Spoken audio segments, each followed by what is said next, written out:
tukaenda makundi. Na hata tulivyokuja hapa uwanjani mapema tu niliwaambia watu wengi kwamba hizo ni taa za barabarani ambazo tumesimamisha foleni, ila zikisha ruhusu sisi tunaelekea makundi.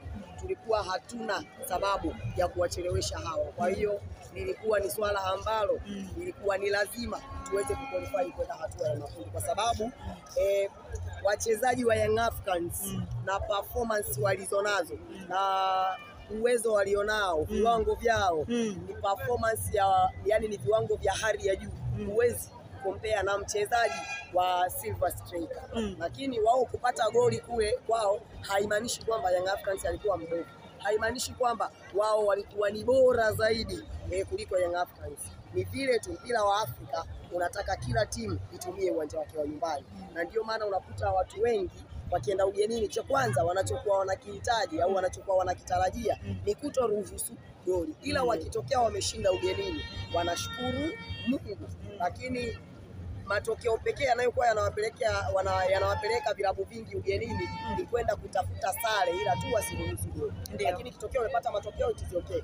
Ukipoteza basi usipoteze kwa idadi kubwa ya magoli, ili utakapokuja nyumbani usiweze kuwa na mlima mrefu utakao kufanya wewe kushindwa kuupanda. Uhakikisha unapata matokeo mazuri.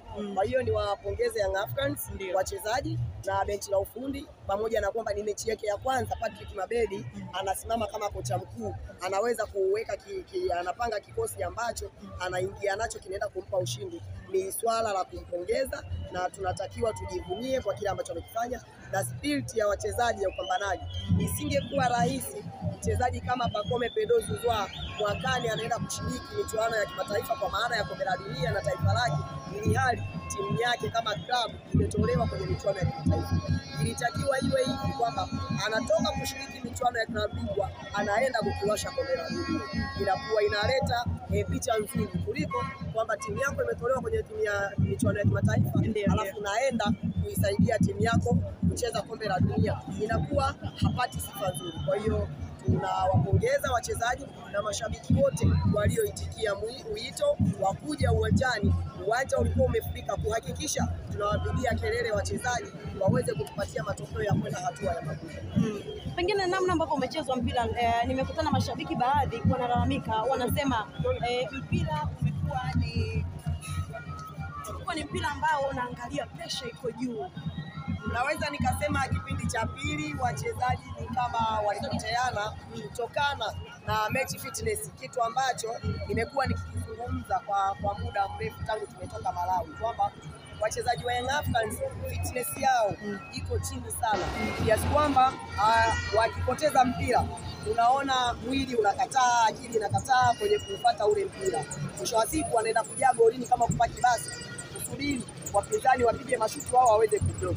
Kwa hiyo mimi najua au tuseme uongozi utakuwa umeshaliona hilo na kulifanyia kazi, na benchi la ufundi umeshaliona hilo, kwa kuwa sasa hivi mpaka makundi kuja kupangwa itachukua muda. Ni vitu ambavyo kocha ataingia uwanjani kuvifanyia mazoezi na kuvifanyia kazi kuhakikisha fitness ya wachezaji inakuwa juu, ili tutakapoenda makundi wasije wakastruggle kama walivyostruggle kwenye kipindi cha pili. Ndio. Performance ya Dube unaizungumziaje? Maana tunamekosa mabao mengi sana ambapo pengine alikuwa anaweza kuibeba timu pengine kushinda zaidi hata mabao mengi. Of course Dube amekuwa ni mchezaji ambaye nazungumzia kwenye swala la match fitness moja kwa moja. Ndio maana nikakwambia kwamba kocha wa viungo anatakiwa aongeze spidi kwenye swala lazima la viungo.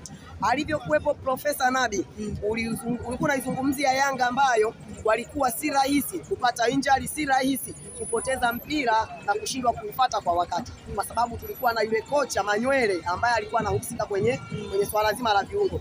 Kwa kipindi hiki Young Africans wako na wachezaji wazuri, ila match fitness iko chini. Kocha wa viungo ana kazi ya kufanya kuhakikisha wachezaji wanarudisha rhythm waliokuwa nayo tangu misimu minne iliyopita, kuhakikisha kila mchezaji akipokea mpira awe anahimili. Umeona kipindi cha pili Dube anaanguka pasi na kuguswa. Wachezaji wengi hata tukiwa Malawi walikuwa wanaanguka pasi na kuguswa, kina Andy Boyeli. Maana yake ni match fitness, viungo haviko sawa. Inaonekana wanachezea sana mpira kuliko kufanya mazoezi ya viungo. Mwalimu wa viungo ana kazi ya kufanya, unless anaweza akawa ni mdogo kuliko wachezaji. Kuna umuhimu wa kuangalia, kutafuta mwalimu mwingine wa viungo.